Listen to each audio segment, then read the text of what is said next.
Call the meeting to order. The record show that this is a special city council meeting held on Monday, September 25th. The press has been duly notified.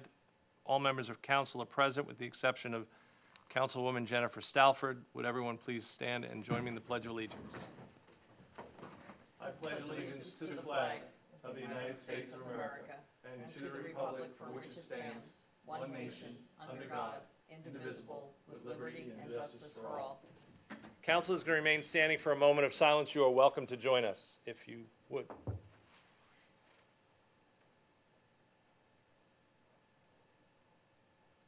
Thank you. For the record, Councilwoman Jen Stalford is here. Welcome.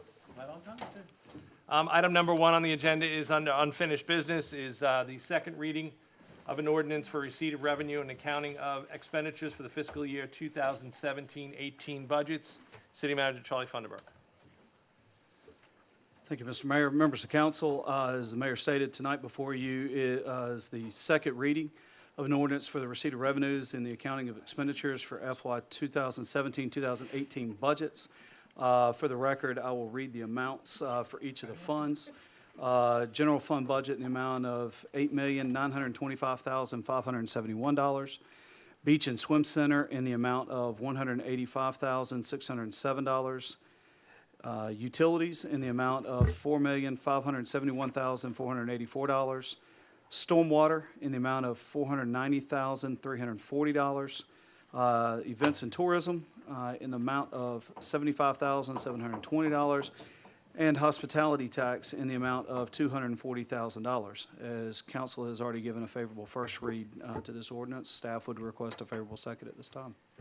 Council, I'll entertain a motion. Mr. Mayor, members of council, I'd like to make a motion to approve the second reading of an ordinance for the receipt of revenues and the accounting of expenditures for fiscal year 2017-2018 in the amounts that were shared by the city manager.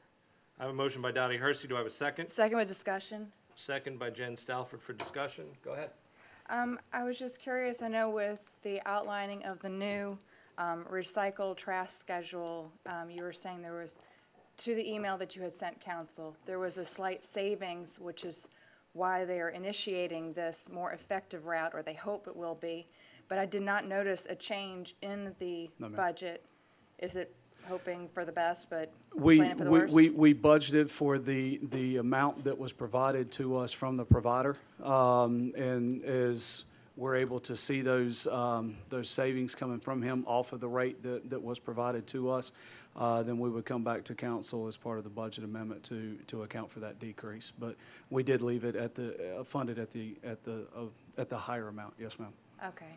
So if those funds aren't utilized, then council at that point in time would be able to reallocate those funds or move them into reserves as council saw fit. Okay, thank you. Yes, ma'am.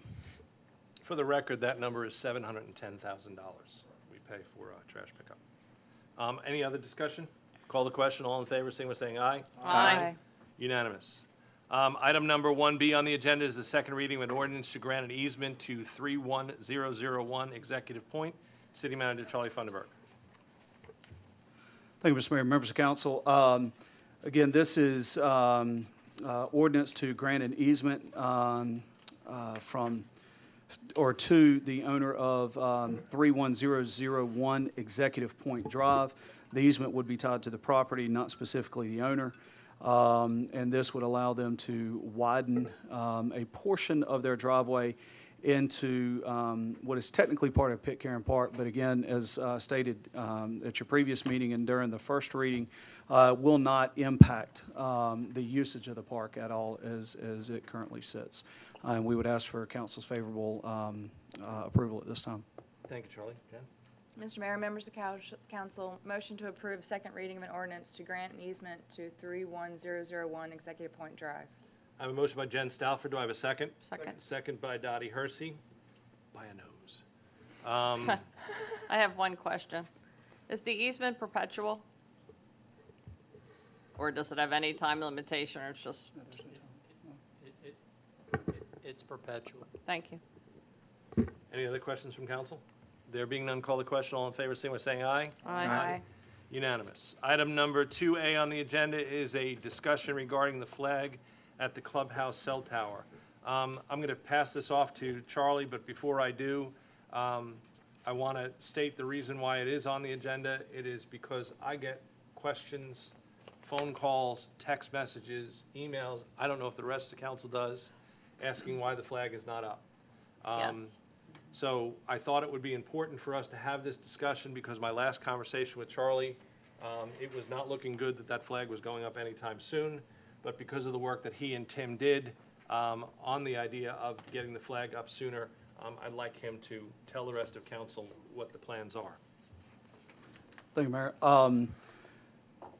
As staff was prepping for the, what we were thinking was going to be the damage from Hurricane Irma, we took the very large flag that flies on top of the cell tower down. In doing so, our staff realized that the rope that raises and lowers that flag was in need of replacement. Typically, we've been able to do that as the cell tower management company has a crane come out periodically to do work to the tower. We give them a new length of rope, and it is a special type of rope that we use based on the size and weight of the tower, or the, excuse me, the flag. And they've been able to do that for us. They're not having anybody come out again until after the first of the year, so you're talking sometime after January. When we first began looking into, okay, well, how much does it cost to rent a crane, because this is 200 feet in the air, it was extremely expensive. We do have replacement rope, should be delivered on Wednesday.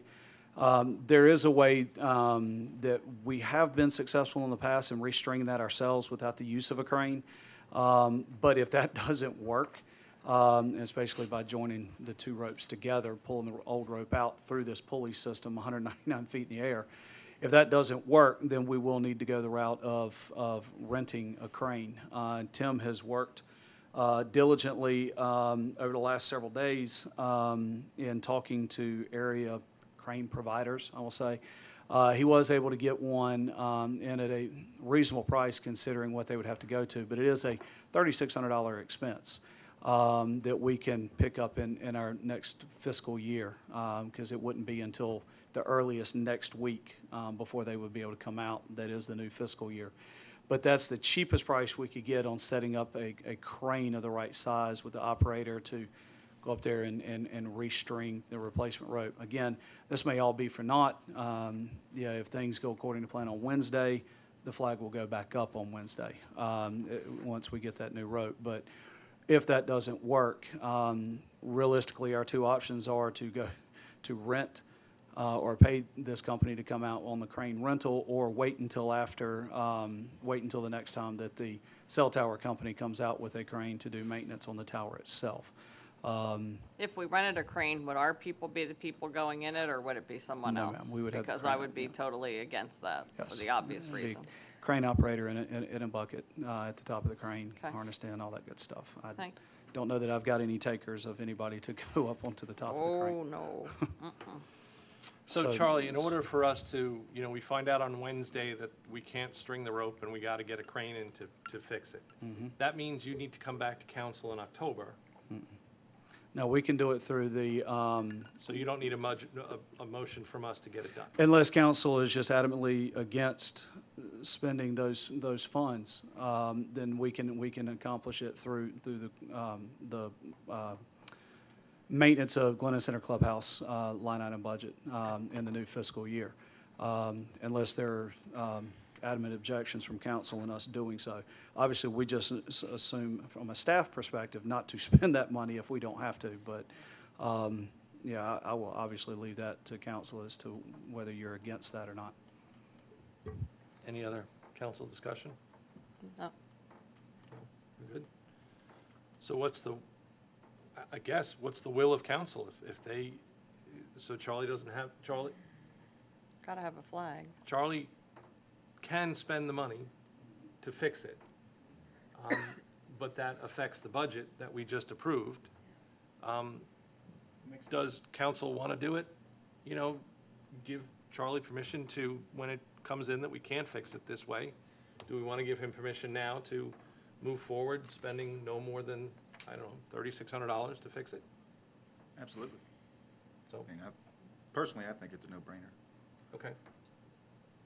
Jen, Is what there do you anyone think? we can reach out to? I know if Ralph Norman was here, I'd be giving him a call, because he always came up with solutions with his equipment that he always let us borrow. Even going back to the flag that he installed for us at the Livermore Gardens. Wasn't It quite was as a- tall. Well, it was a joint effort there. So, Thank you for the joint effort comment. Was a little shorter too, just slightly. OSHA wasn't there, so, but, is there anyone that we could reach out to? We have contacted what I will call the only area crane rep that's here locally. We reached out to our contacts at Sunbelt. They put us in charge with about 7 other companies that are local. I mean, you're talking a piece of specialized equipment to get that high up, not something we can just go to Sunbelt and rent. So, yeah, I mean, unless there's a contractor at Kingsley North that's willing to demobilize their crane and bring it down here. I mean, it generally, when they do maintenance to the cell tower, it takes them several hours just to do the crane setup Yeah. before they even put somebody up in the air. So Tim's done a pretty good job of now, have we reached out to the general public asking anybody got a free one? We've not done that, but he's contacted all the leads he could track down, so. Okay, thank you. No You guys problem. okay? Yeah. I guess you have the blessing of council. Before we go on to item number 3, I know it's not here and it doesn't say council comments, but I do want to make a comment. The political signs are starting to show up, and they're great. Love the colors, love the political signs. Please leave them alone. They cost the candidate a lot of money. Hey, And to remove their signs and throw them in the gully, it's just not fair. They are putting their money and their time to run for council, and their way of getting their name out to run for council is to have their signs out there. So please, leave them. Don't go onto your neighbor's lawn and pull it off, or, you know, they're abiding by the laws that we have about the signs, so just leave them. They'll be gone in a little while. That's all I have to say about that. I appreciate you saying that, Mayor. It was a comment that I was going to make tonight because my signs are all disappearing. And I'd like people to also remember that, you know, the sidewalk grass in front of people's homes is their grass. That's private property. So please stop taking them down. I myself have spent almost $1,000 in signs and banners. I'm sure that Mr. O'Neill has done likewise. And it really is unfair. And so I hope we can keep this above board, and let's act like adults and like citizens and like neighbors, if you would be so kind. I had one other comment, which is not related to the election. Trash. I had a question myself. My family asked me a question, and a couple of neighbors asked me a question this past weekend about the proposed change to trash. And I see potentially, so first, you know, why is this a better deal? We were all trying to figure that out. And I know Charlie, and I'm more or less saying this for the folks listening at home, my understanding is that Signature Waste thought that they could create efficiencies, not just here in Tega, but elsewhere where they do service, and that they would essentially, or at least their goal is to knock down the number of hours their people work from something around 52 to something around 40 or 42, and that's where they expect the savings to be. Is that accurate? That's correct. As I've been talking with Signature Waste, when they alerted me to the fact that they have been absorbing cost increase that they have incurred, primarily due to the recycle collection process. They've absorbed it over the last 2 years. And what they're working to do is, by creating efficiencies overall in their routes, it's not just specific to TGK, but their customers around this area, they can reduce the number of man hours they're spending out on the road, and therefore giving them the opportunity to absorb some of those increases and be able to not impact our rates as much as what they originally projected. So they're doing everything they can to try to keep our rates, or the rates that they charge to the city, at or close to what they currently are. and trying to find the ways with those efficiencies and being able to do so. I know they spent a lot of time analyzing their routes over the last probably 2.5 months, and they have drilled it down to where they believe they'll reduce from 52 man-hours a week per truck out on the road down to about 40 to 42 hours per week by reorganizing their routes. So that's the intent of it. It's not to ruin anybody's life or Well, any it's of the other actually things that easier, I'm sure we've but- heard, but. But I think that there's a potential downside in traditional Tega K, where there's common driveways and there may not be room to get 2, 4, 6, 8 cans out, at one time, so. We've had a lot of conversations with Signature Waste specifically about that, and a few other areas in traditional TGK where they may not have the stacked lots, but they've got very narrow roads, and you end up with a lot of people that are parking on the streets and things of that nature. Those areas, they're planning on using the rear load trucks. Got the old school Yeah, garbage yeah. truck with the guy hanging off the back of it, versus the new automator trucks that they use more so in the areas where you do have a little bit wider residential streets and everything. So Well, we'll just keep they're a close watch they're on it. prepared for having to get after it. But there will be separate trucks coming through, one for trash, one for recycle. Thus the split up of the recycle collection to hopefully get a lot more efficient with it. Okay, well, we'll see And how if it anybody's goes. I'm got sure questions on we'll it- hear if it doesn't work, that's for sure. Biggest thing is sign up for the garbage and recycle calendar. It's got your dates on there. As long as you know where in the city you live, the Challenge. calendar tells you, and we'll send you emails as to when your day is. So Thank we you. definitely encourage folks to sign up for that. Okay, thank you, thank Yes, you. ma'am. Any other comments?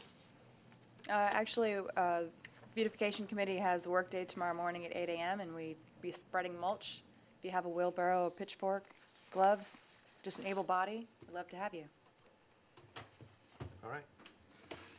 Item number 3 on the agenda is an executive session, and that is to seek legal advice discussing contractual matters as it pertains to the Gardendale development. That is the motion. Do I have a second? Second, Second by Dottie Hersey. Any council discussion? There being none, call the question. All in favor, signify by saying aye. aye. Aye. We're in executive session.